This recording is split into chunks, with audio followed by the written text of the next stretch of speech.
ঘরের মধ্যে দুইজন দুই ভাই দুই দল করতে পারে না? এটাই তো গণতন্ত্র, এইটাই তো ইসলাম। একজনের সঙ্গে আরেকজনের সৌহার্দ্যপূর্ণ সম্পর্ক থাকবে, মতের পার্থক্য থাকতেই পারে। আমি একটা রাজনৈতিক আদর্শ বিশ্বাস করি, উনি আরেকটা রাজনৈতিক আদর্শ বিশ্বাস করতেই পারে।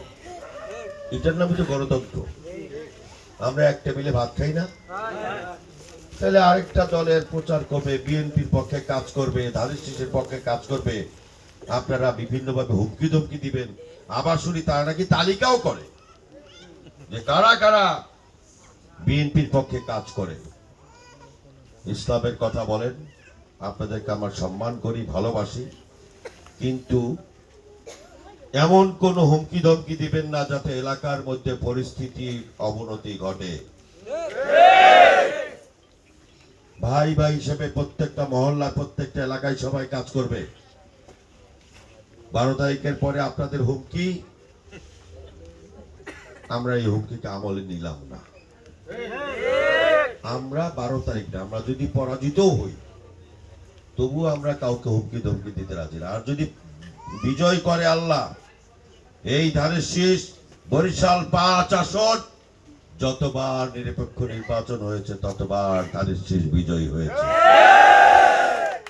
এই আসন মানুষের সঙ্গে শহীদ জিয়া, বেগম খালেদা জিয়া, তারেক রহমান, জিয়া পরিবার, ধানের শীষের সঙ্গে আত্মার একটা পবিত্র সম্পর্ক আছে।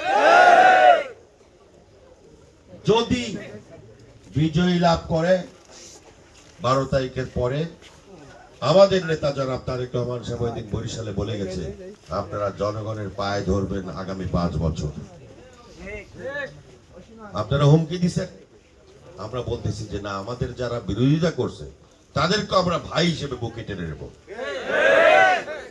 কিন্তু আপনারা এই সমস্ত হুমকি ধমকি দিয়েন না।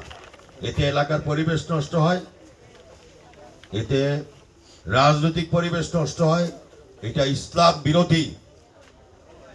ইসলাম এই ধরনের শিক্ষা দেয় না। নির্বাচনে মানুষ দেয় নিজের নিরাপত্তার জন্য, দেশের স্বাধীনতা সার্বভৌমত্বের নিরাপত্তার জন্য, আর এলাকার উন্নয়নের জন্য। ঠিক তো?